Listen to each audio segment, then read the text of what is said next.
जय श्री माता जी। विश्व के समस्त संत आत्माओं को संतों के अंदर विराजित गौरी कुंडलनी माँ को कोटि कोटि प्रणाम, अनंत कोटि प्रणाम।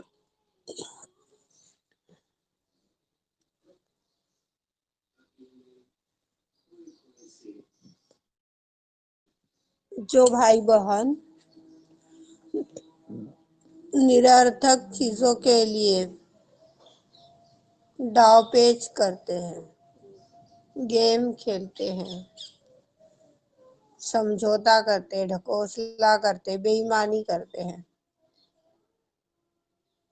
ऐसे व्यक्ति सहयोगियों के रूप में एक उच्च कोटि का राक्षस है, जिसके अंदर ईमानदारी ही नहीं बची है।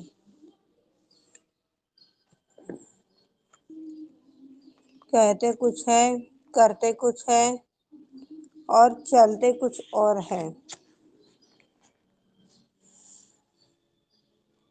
कल हम सभी ने उदास व्यक्ति के बारे में ज्ञान आत्मसात किया था। जो उदास है, जो परेशान है, ऐसे व्यक्ति को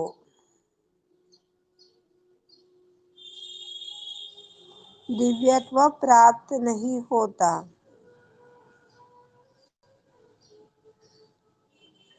पति बहुत सारा पैसा लेकर आ रहा है तो महिलाओं के ऊपर खर्च कर रहा है।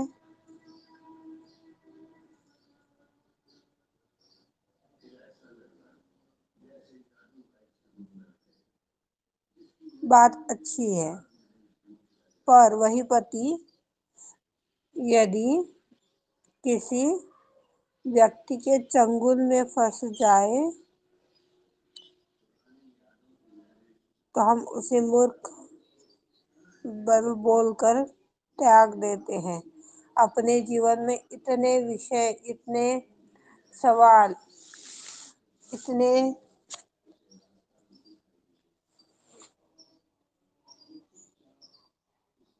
काउंटिंग भी नहीं कर सकते, इतनी चीजें डेवलप हो जाती हैं। साधा एक फोन कर ले तो क्या बताया, क्या कहा, किससे बात की,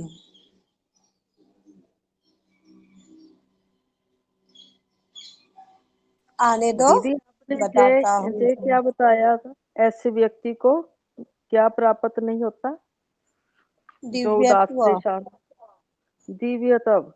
अच्छा। हाँ,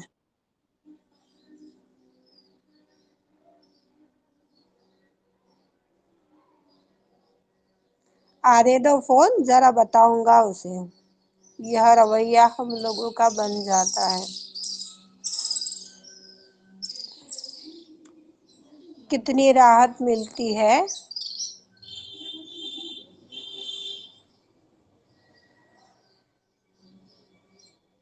इन शब्दों के अंदर हम लोग सहयोगी है। आदिशक्ति ने हमें चुना है। कितने ऊंचाई पर बैठा है। गंगा को उन्होंने चरणों में रखा और हम लोगों को सहस्त्रार पर बिठाया है। सहस्त्रार से भी ऊपर बिठाया है। कितने भाग्यशाली हम।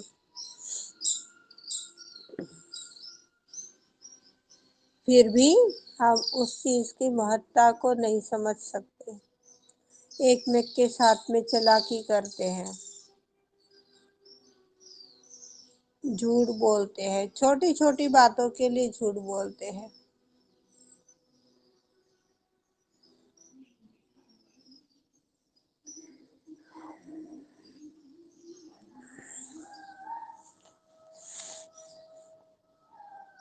ऐसे से सहज का कार्य कैसे चल पाएगा।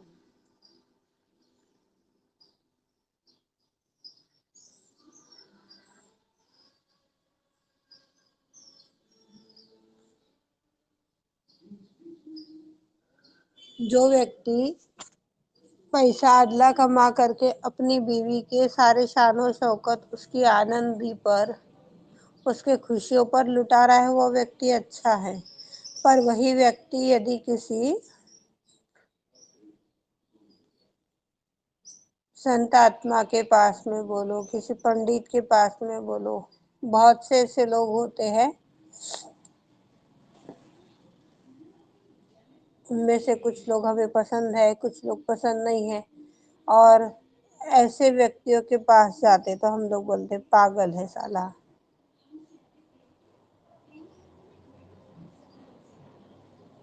जबकि हमें उस व्यक्ति की पहचान नहीं है, उसकी काबिलियत भी पता नहीं है, कभी हमने देखा नहीं, कभी हमने सुना नहीं, और ऐसे ही उंगली उठा देते हैं। इसे क्या सहयोगी कहते हैं। ऐसा ही आदिशक्ति के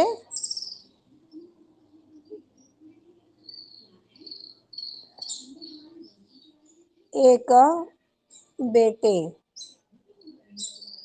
कार्य करते थे, और उनका कार्य इतना मशहूर था कि सारे हॉल भर जाते थे।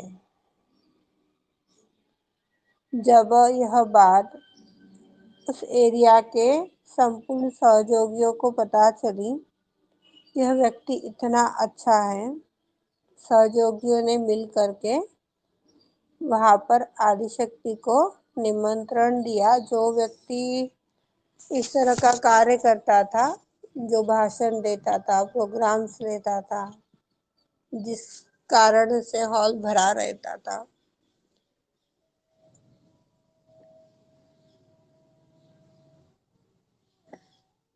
उस व्यक्ति के पास में ही आदिशक्ति का आमंत्रण दिया गया कि आदिशक्ति आप इस स्थान में पधारने का कष्ट कीजिए।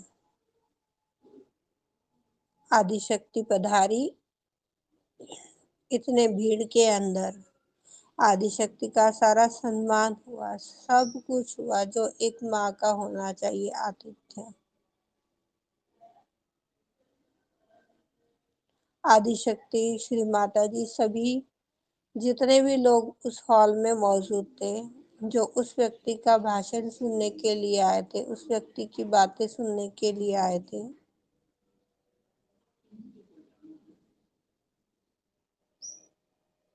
उन व्यक्तियों ने भी आदिशक्ति के दर्शन किए, और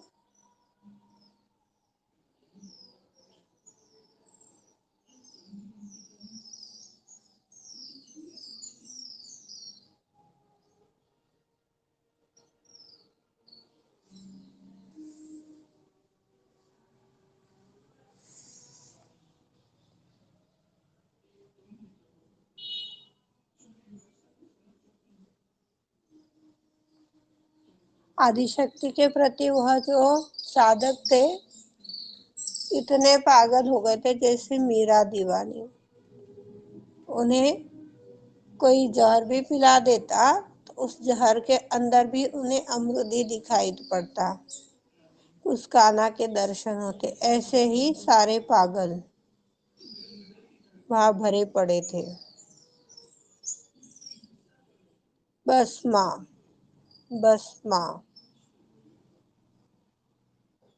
आदिशक्ति ने सभी को सांत्वना देते हुए, उनका मन रखते हुए, मैं कहीं नहीं जाने वाली हूँ, आपका खाता खुल गया है, मैं आपके साथ हूँ, इस तरह से उन लोगों की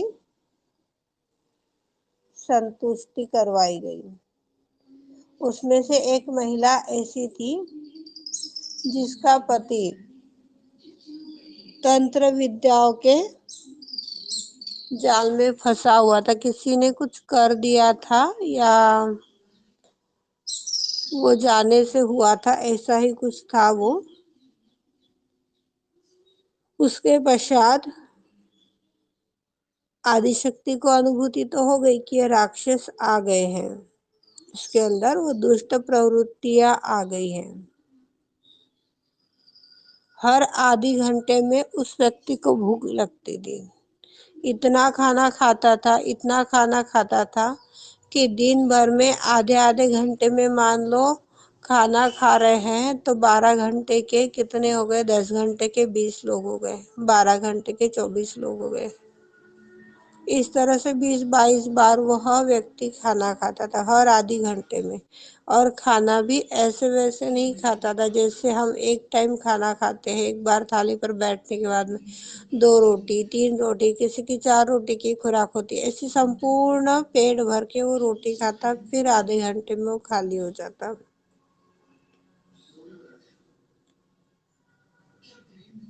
जैसे मान लो किसी ने उल्टी मुसड़ उसके साथ में बांध दी हो। उल्टी मुसड़ यदि बांध देते हैं तो जो खाना खाते हैं वो पेट में जाता नहीं, किसी और ही स्थान में जाता है। या हमने अपने दादा के स्टोरी में सुना हुआ है। इसमें कितनी सत्यता है इस आत्मा को नहीं मालूम। 2 लाइन उस वाणी या स्टोरी की आज भी याद है। जिस होटल में वह व्यक्ति खाना खाने गया, वहां पर लिखा हुआ था पेट भर भोजन केवल 10 रुपए में। पूरे होटल का खाना खत्म हो गया पर उसका भोजन समाप्त नहीं हुआ। अब मालिक को चिंता पड़ गई, 10 रुपए में पेट भर भोजन बोला है और इसका पेट ही नहीं भरा है, अब मैं कैसे करूं, मेरा तो हजारों का नुकसान हो गया। सेम चीज यही।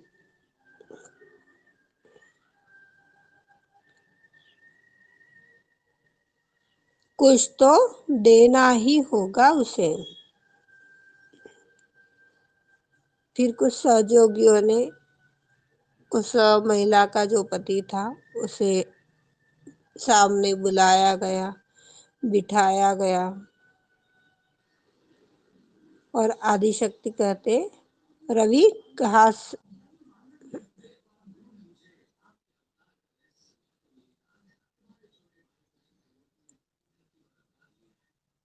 कुछ भूत है तुम्हारे अंदर? माँ, बेहतर है नहीं, रवि को यहाँ बुलाओ तो देखते हैं। वो व्यक्ति जो था आधे आधे घंटे में खाना खाने वाला, उस वो सामने आने से पूर्व ही लोग कहने लग गए, वो सामने आएगा तो देखेंगे।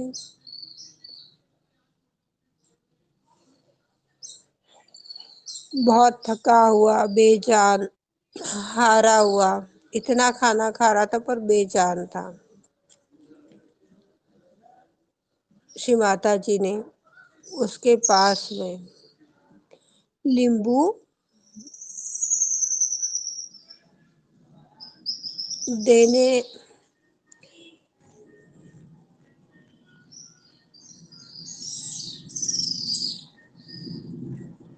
श्री माता जी ने नींबू के स्वरूप में फल दिया उस व्यक्ति के पास रखने के लिए, उसके पास देने के लिए।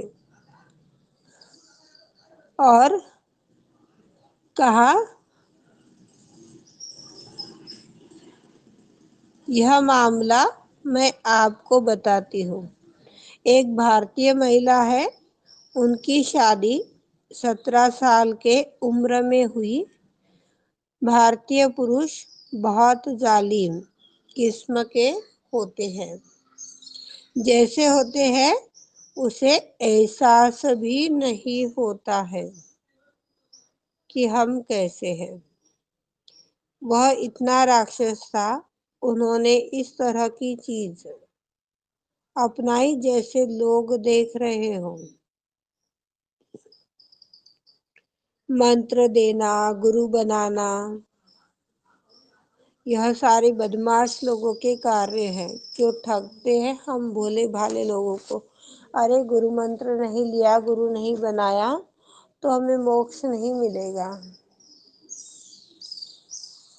गुरु बनाने के लिए तो श्री माँ ने सभी को बोला है, सभी को बताया है, पर कौन सा गुरु? ये भी स्टोरी हमने अपनी दादी के मुख से सुनी हुई है। कौन सा गुरु बना है? कौन सही है कौन झूठ है, समझ में तो नहीं आता। पर जो हमें दुख के घड़ी में पार लगाए वह व्यक्ति हमारा उच्च कोटि का गुरु है। ऐसे व्यक्तियों को हमें गुरु बनाने में आनंद की उपलब्धि होती है। जैसे हमने कल की परसों अपनी तपस्या रूपी स्टोरी में आत्मसात किया था। दुख के पल आएंगे ना तो मैं अवश्य तुम्हारा निवारण कर दूंगा। किया भी उस गुरुवर ने। जो दुख में हमें साथ निभा रहा है वही हमारा ओरिजिनल गुरु हो सकता है। पर आज के टाइम में यदि कोई हमें मंत्र दे रहा है, कोई पैसा ले रहा है, वो ठगने के अलावा क्या काम कर रहा है? मुसीबत आए तो वो हमारी रक्षा भी नहीं कर सकता है। जो हमारी रक्षा करता है वो है हमारा गुरु। यह बात हमारे दादी ने स्टोरी में सुनाई थी। फिर कौन सहायता कर सकता है? उस टाइम बचपन से ही यह आत्मा आध्यात्मिकता में बनी हुई है। कुछ भगवान के साथ में ऐसी लड़ाई हो गई कि 2-4 साल तक तो उनकी आराधना भी नहीं की थी। पर ठीक है श्री माता जी, परमात्मा के अलावा हमारा साथ कौन निभा सकता है? जब सहयोगी भी नहीं थी मैं, 14-15 साल की उम्र की बात है। सहयोगी भी नहीं थी, स्कूल में पढ़ती थी। कौन है? परमात्मा के अलावा तो कोई साथ नहीं निभाता, क्योंकि बचपन ऐसा गया है। किसी का साथ नहीं था, किसी का प्रेम नहीं था, किसी का विश्वास नहीं था, सब ठीक था। पर एक उम्मीद बनी हुई थी कि नहीं, परमात्मा मेरे साथ है ना। क्या हुआ? ये पल निकल जाएगा, जब शादी हो जाएगी तो सबकी लाडली बन करके रहूंगी।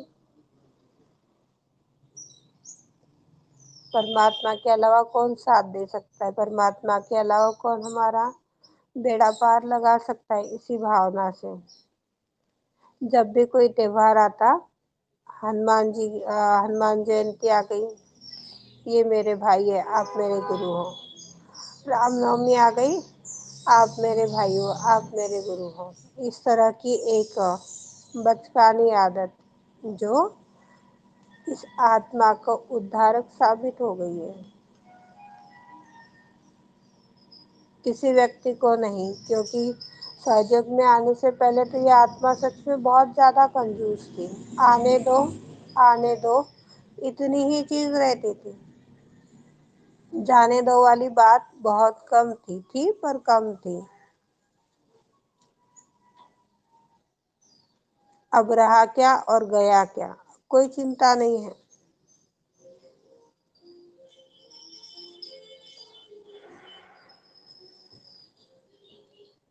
ऐसे बदमाश लोगों से, ऐसे तुच्छ लोगों से जब हम मंत्र ले रहे हैं, गुरु बना रहे हैं, दीक्षा ले रहे हैं, तो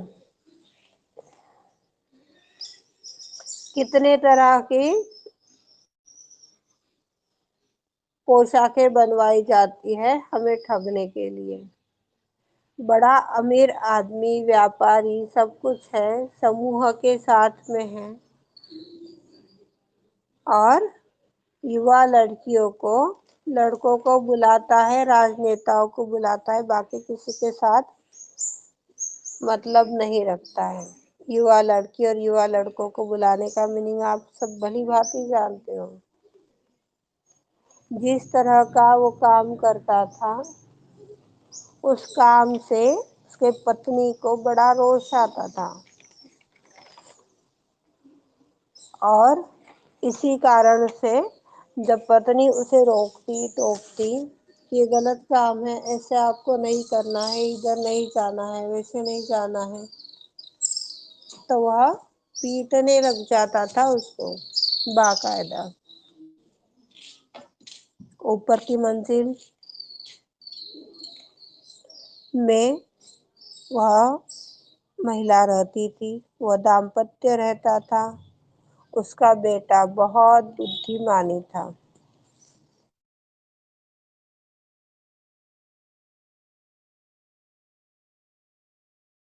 उसका बेटा बुद्धिमानी था, पर हर तरह के काम से बेटे को बीमारी लग गई। छोटे छोटे बात को लेकर वह बेटे को भी पीटना शुरू कर देता था। और तब जब कोई मेहमान आ जाए तब वह इस आदमी लोगों के आंग में अधिकतर आ जाती है।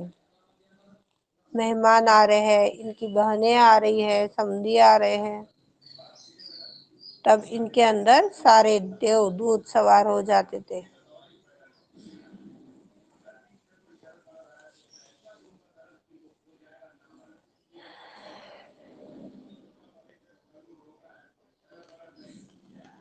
जब वो पति का स्वभाव पता है, उसका रवैया पता है, तो माँ बेचारी घबराते क्या करती, बेटे को भी नहीं बचा पाती थी और अंदर से आग बबूला अलग रहती थी। क्या करूं क्या नहीं करूं, कुछ नहीं समझ में आता था।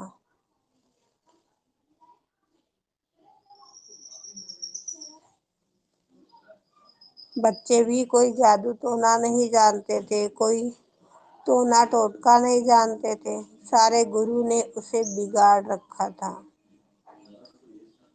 महिलाओं को उपकरण की तरह उपयोग करता था। मशहूर निर्माता डेविड लीन की यह कहानी है। यह भारतीय पत्नी थी जो ग्रोसवेनर हाउस में रहती थी। डेविड वह साधक था जो अमीर औरत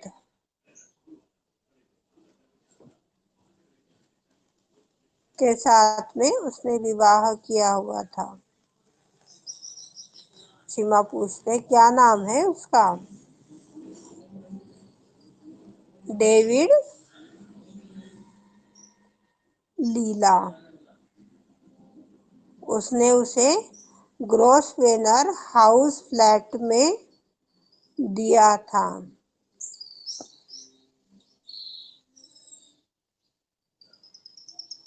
25 मिलियन पाउंड में समझौता किया था। ठीक उसी तरह पंडिताइन की वह नहीं जानती क्या करना है, वह घर से भाग गई, पिता के पास चली गई। वहां पढ़ाई की, डिग्री ली, अध्ययन किया, डायरेक्टर बन गई। चरखा चलाने की, जो हाथों से कलाकारी जैसी सलाह देने वाली महिला थी, उस महिला ने अपना व्यापार शुरू कर दिया। उसने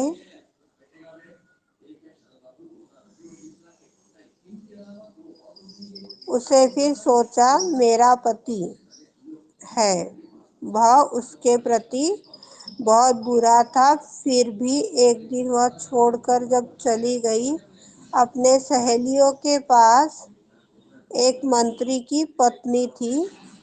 उन्होंने खुद भी बहुत झेला था। वह वास्तव में आदिशक्ति की शिष्या थी।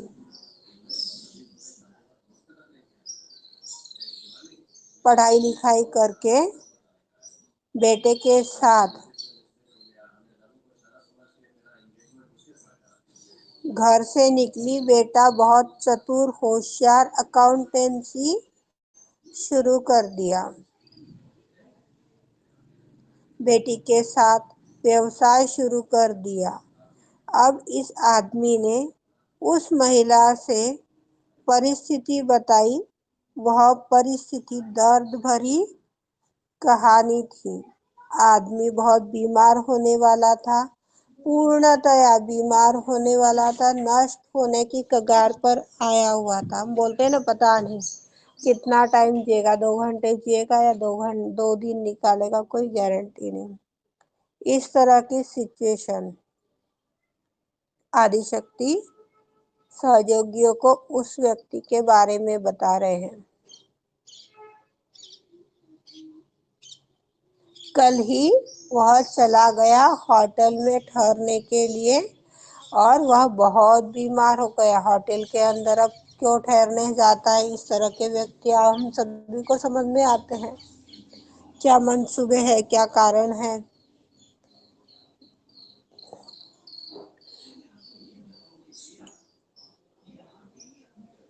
वह राक्षस बन गया। आधे घंटे में खाना खाना चाहता था। आधी आधी घंटे में जो खाना खाता था उस व्यक्ति को मधुमेह हो गया। इतना शुगर उसका बढ़ गया कि शिष्टाचारवश उनसे मिलने यदि कोई गया तो आखिरकार वह मेरे पिता है यह सोचकर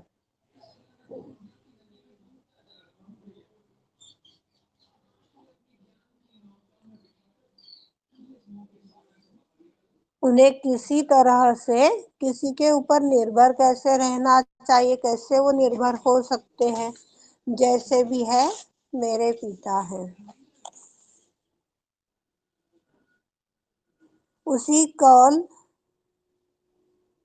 उसी वक्त कॉल करके उसे ब्रेकफास्ट में पूरा सेट, खाने में पूरा सेट श्री माता जी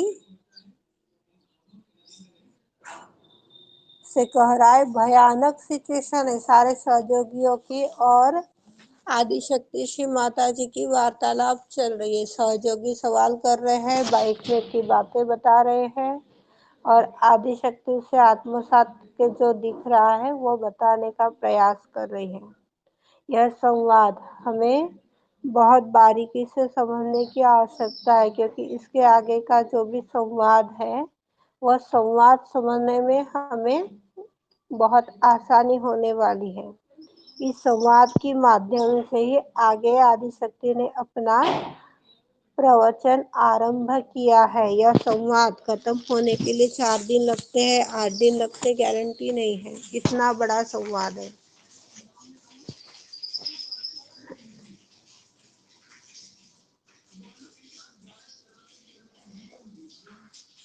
फिर दूसरा सहजी हाँफने लगा।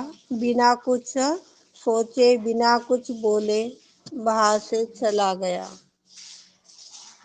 वे सब वापस आ गए, यहाँ से वहां चले गए, उपयोग करते हुए। जो उर्वरित सहयोगी थे, अन्य सहयोगी थे, हे भगवान, धर्म के बारे में सोचते हैं। धर्म कहता है आप अपनी पत्नी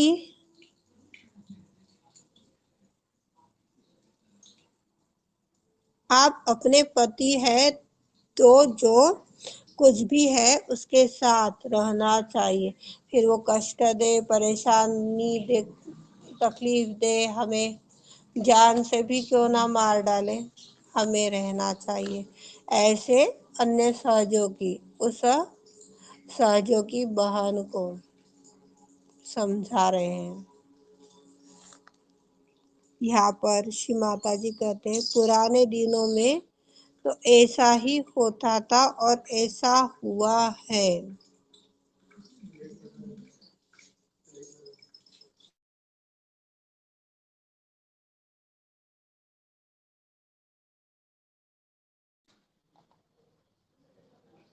भारत में इस तरह की रूढ़िवादी परंपराएं बहुत ज्यादा है।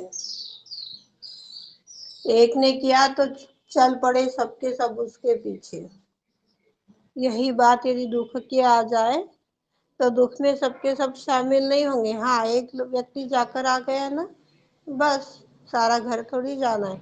और वही बात यदि किसी के फंक्शन की आने दो, सबके सब, अरे सहपरिवार बुलाया है, हमें तो जाना ही चाहिए, सबके सब टूटे पड़ते हैं। उसने ऐसे किया तो हमें भी ऐसे करना है।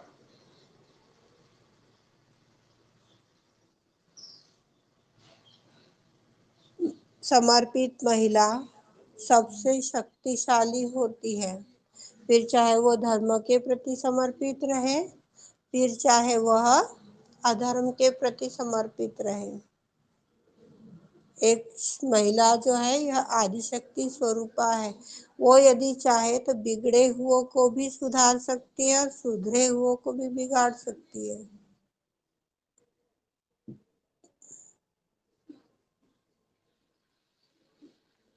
किस समय में हमें शांत रहना है, किस समय में हमें अपनी आवाज बुलंद करनी है, कहाँ आवाज उठानी, कहाँ नहीं उठानी, इसका विवेक यदि हमारे अंदर है तो वह सारी शक्तियां हैं। यदि हमारे अंदर ज्ञान का भंडार भरा हुआ है, थोड़ी सी सूझबूझ है, कौन हमें सही बात बोल रहा है, कौन हमें गलत बात बोल रहा है, किसकी बात हमें सुननी चाहिए, किसकी बात हमें नहीं सुननी चाहिए, इसका थोड़ा सा भी यदि हम लोगों के पास अनुमान लगाने की शक्ति है तो हम कई ऐसे गलतियों से बच सकते हैं। जो सहयोगी नहीं है उनके लिए है यह, और सहयोगी है तो उनके लिए तो सीमा ज्ञान प्रदर्शित कर रही है, और जो गलतियां हो रही है उससे वह उन्हें और दृढ़ता के साथ में परिपक्व नॉलेज दे रही है।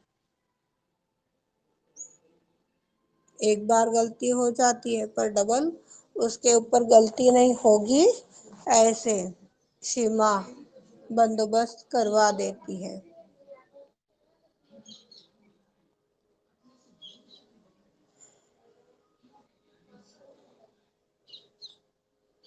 हमें अपनी शक्तियों को विकसित करना चाहिए, कहाँ पर हमें अपनी शक्तियाँ लगानी है, कहाँ पर हमें अपनी शक्तियों का दुरुपयोग नहीं करना है। जैसे अभी काफी लोगों के अंदर सीमा ने बताया हुआ है कि देवता क्या इतने निकम्मे हैं क्या कि किसी के भी आंख में आने लग गए।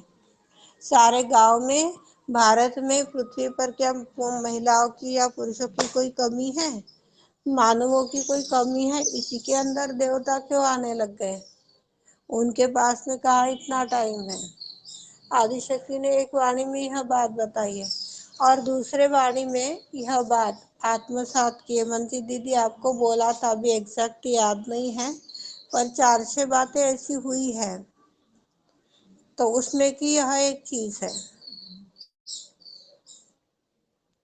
जो व्यक्ति पैसा लेकर के किसी व्यक्ति का भला कर रहा है, ऐसे व्यक्ति भी दुष्ट प्रवृत्ति वाले आत्मा होते हैं।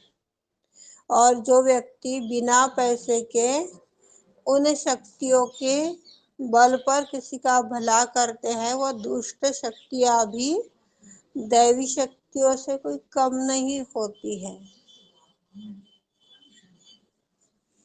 श्री माता जी अपने साथ में दुष्टों को, दैत्यों को, राक्षसों को, सबको साथ में लेकर के चलती थी। जहाँ पर जो जरूरत पड़ती थी वहां पर उन्हें भिड़ा देती थी, जाओ यहाँ कार्य करके आओ। तो सेम चीज हमारे अंदर भी यह होनी चाहिए। हम क्रोध कर रहे हैं, किस लिए क्रोध कर रहे हैं? हमें अशांत है तो किस लिए अशांत है? क्या वह हमारे पथभ्रष्टता की ओर जा रहा है या उत्क्रांति की ओर जा रहा है? यह दोनों हमें भाव देखते आने चाहिए। जो हमें उत्क्रांति मार्ग पर ले जाने वाली अशांति है तो वो उचित है, पर यही अशांति यदि पथ से भ्रमित करने वाली, हमें नर्क में ढकलने वाली है, तो वह हमें संभलना चाहिए। प्रेम हम किससे कर रहे हैं? किस स्वरूप का प्रेम कर रहे हैं? क्या यह प्रेम स्वार्थी है या निस्वार्थी है? स्वार्थी प्रेम है तो पतन की ओर चला जाएगा। सब बोलते सीमा ने प्रेम करने को बोला, प्रेम तो करते पर मतलब के बगैर कोई किसी को प्रेम नहीं करता है। बिना मतलब के कोई किसी को याद नहीं करता है। जितने भी बैठे हैं सभी को कोई ना कोई मतलब है, उसमें मेरा भी नंबर है।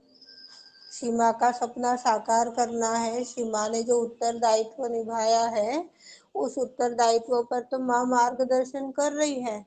पर मेरा प्लस पॉइंट इसके अंदर यह है, जो समय आप लोगों को देती हूँ किसी भी सिचुएशन में एक तड़प रहती है कि नहीं आज यह कार्य होना चाहिए। आज ही अर्चना जी को, कल माया गोयल को, अनिता जी को कॉल कर दिया गया था, घर में बहुत बवाल हो रहा है, बेटे की तबीयत ठीक नहीं है और तुम अपने इसके अंदर लगी हुई हो। अब ये सब बंद कर दो। इनको बताया गया था कि 1 महीने तक आप लोग थोड़ा देखिए।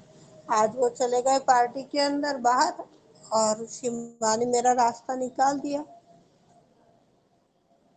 आज वाणी सुनने के बाद में उसे कॉपीराइट करने में, कॉपीराइट करने के पश्चात आप लोगों तक उसे एक्सप्लेन करने में जो डिफरेंट आदिशक्ति बता रही है, एक वाणी के माध्यम से 10 प्रकार का वह ज्ञान दे रही है और शब्दों में काउंटिंग नहीं हो पा रहा है। यह अनुभव ना शब्दों में बयां करने जैसा है और न ही बयां कर पाती है यह आत्मा। इस मकसद से यह ग्रुप चल रहा है। ठीक है, आ रहा है, उनका स्वागत है। और जो परम के लिए नहीं आ रहा है उनका भी स्वागत है। शिवा ऐसे भाई बहनों को भी सद्बुद्धि दे। हमारी नौकरी है, हमारा विदेश में नहीं बन पा रहा है, घर में कुछ काम आ गया, इस तरह की छोटी छोटी बातों को लेकर के लोग झूठ बोलते हैं। हमने अपनी आंखों से प्रत्यक्ष देखा है और इसी परिवार के सदस्य है वो। क्या कहेंगे किसके बारे में?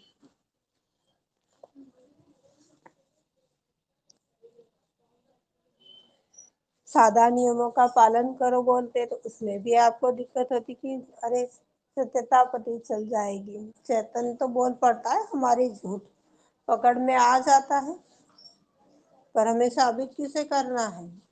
सच बोलोगे अपना फायदा होगा, झूठ बोलोगे अपना नुकसान होगा। प्रीति का क्या जाता है?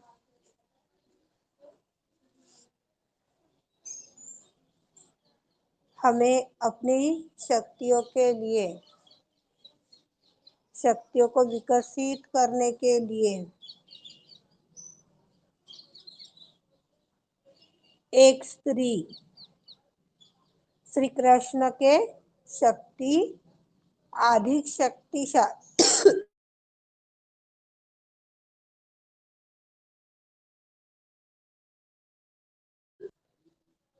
अधिक शक्तिशाली हो सकती है, पर कभी कभी वह पवित्रताओं से भी डरती है।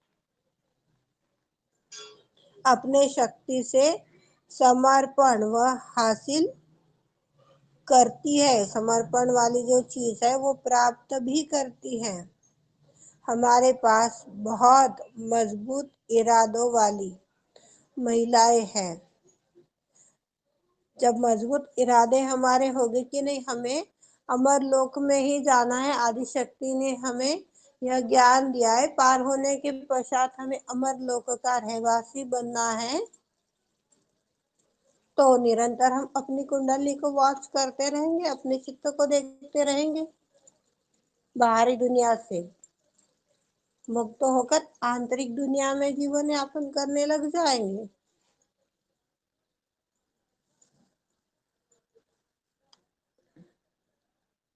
पर अभी तक हमारे इरादे ही मजबूत नहीं है। पहली बात तो विश्वास ही डगमगाया हुआ है, विश्वास ही डगमगाया हुआ है।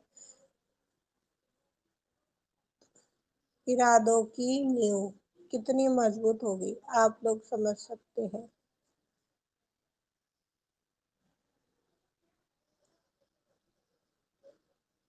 मजबूत इरादे वाली महिलाएं विश्व को एक नया स्वरूप दे सकती हैं, पर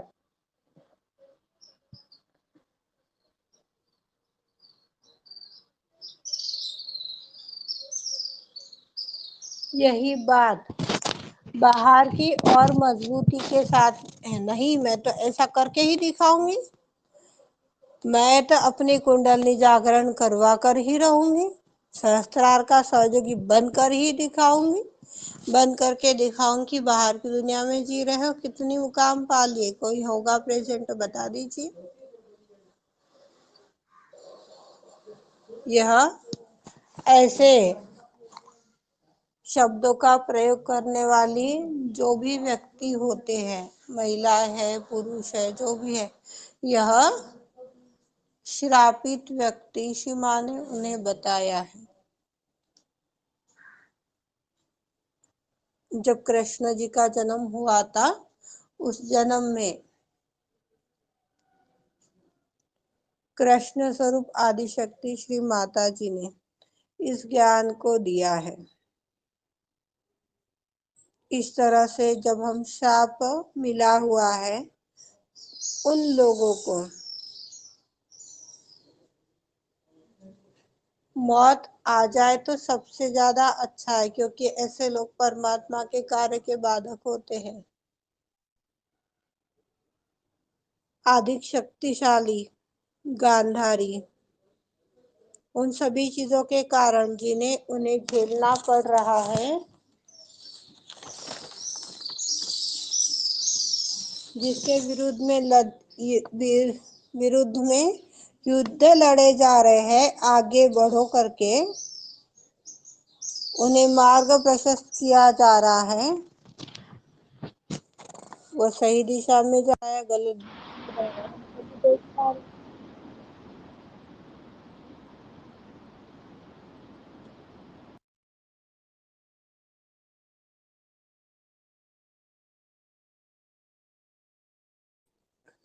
हम लोगों ने बचपन में महाभारत देखी होगी, सुनी होगी, सहयुग में आने से पूर्व या बाद में, तो हम लोग इस चीज का पता लगा सकते जो गांधारी ने आदेश किए वो सही दिशा में थे या गलत दिशा में जा रहे थे। और नहीं भी देखी होगी तो आज यह चैतन्य हमें जवाब दे देते हैं।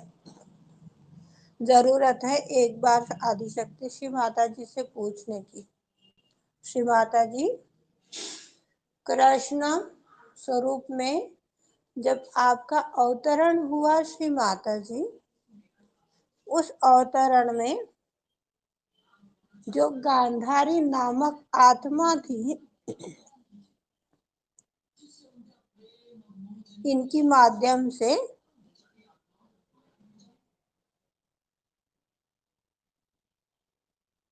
इनकी कर्मों से, इनकी व्यवहार से क्या यह महाभारत हुई है श्री माता जी? क्या इनके अनुचित इरादे थे, अनुचित ध्येय था? ये जवाब हमें मिल जाएगा संतुलन में आके, निर्विचारता में जाके, सहस्त्रार से ऊपर जितना ऊपर जा सकते हो चले जाओ, कार्य 100% होगा ही होगा। आदिशक्ति कितने भी हजारों सालों का रहस्य हम आज पूछते हैं तो ये हाथ हमारे बोलते हैं। जो माँ ने बोले थे आपके हाथ बोलेंगे, जब समय आएगा तो आपके हाथ बोलेंगे। किसी से पूछा नहीं जाएगा कि आपने क्या किया और क्या करना चाहिए था, ये हाथ बोलेंगे। और इसी चैतन्य के माध्यम से हमारी रक्षा भी होने वाली है कल की अवतरण की शक्तियों में।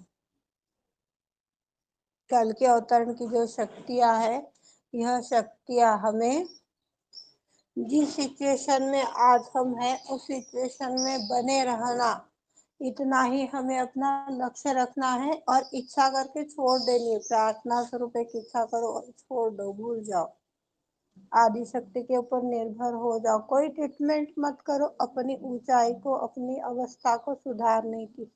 यदि हम अपनी ध्यान की अवस्था को सुधारने के लिए प्रयास कर रहे हैं तो जो आनंद आज हम प्राप्त कर पा रहे हैं, जो अनुभव हम लोग आज ले पा रहे हैं, उससे नीचे उतर जाएंगे, एक थके हुए निराश बेजान आत्मा बन जाएंगे। बेजान आत्मा का भी कल की अवतरण संहार करने वाली है। कोई ट्रीटमेंट मत करो, कोई प्रयास मत करो, बस जैसे है वैसे बने रहो। आनंद में बने हुए हैं तो सहस्त्रार चल रहा है। ना किसी के चित्त में आओ, ना किसी के चित्त में जाओ, तो पूर्ण प्रोटेक्शन होगा। आज हम धर्म के मार्ग पर चल रहे हैं, पर एक अशुद्ध चित्त हमारे ऊपर भी यदि आ रहा है, महत्वपूर्ण पॉइंट है, ध्यान में लीजिएगा, नोट कीजिएगा चाहे तो, और व्यवहार में लाने के लिए श्री गणेश की सहायता मांगिएगा। प्रयास बिल्कुल भी मत कीजिएगा।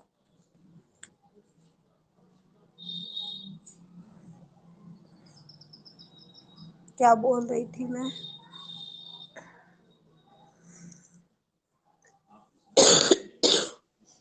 अशुद्ध चित्त यदि किसी का हमारे ऊपर आ रहा है, अशुद्ध चित्त यदि हमारे ऊपर आ रहा है तो भी हमारा पतन होगा।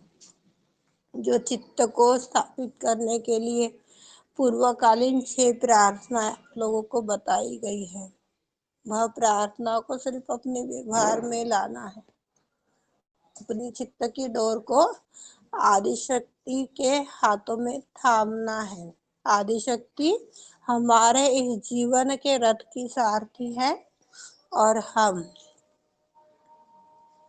उस, क्या बोलेंगे उसको, रथ पर सवार एक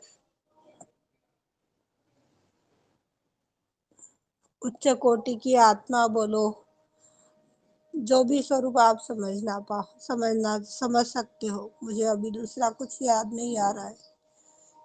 ना किसी के चित्त में आना है, ना किसी के चित्त में जाना है, तो पूर्ण प्रोटेक्शन होगा। आनंद में रहो, ट्रीटमेंट्स मत करो। अभी अभी आपको 4 बातें बताई गई। ट्रीटमेंट्स नहीं करना है, आनंद में रहना है, किसी के चित्त में जाना नहीं है, किसी के चित्त में आना नहीं है। ये 4 बातें आप लोगों को बताई गई है। इन 4 बातों को आदिशक्ति के सामने व्यक्तिगत स्तर से बैठ करके उनसे पूछिएगा, माँ आज प्रीति रूपी आत्मा के माध्यम से आपने यह ज्ञान बताया है, क्या यह उचित है?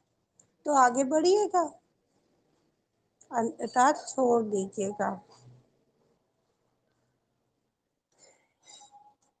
साक्षात श्री आदिशक्ति माता जी, श्री निर्मला देवे नमो नमः।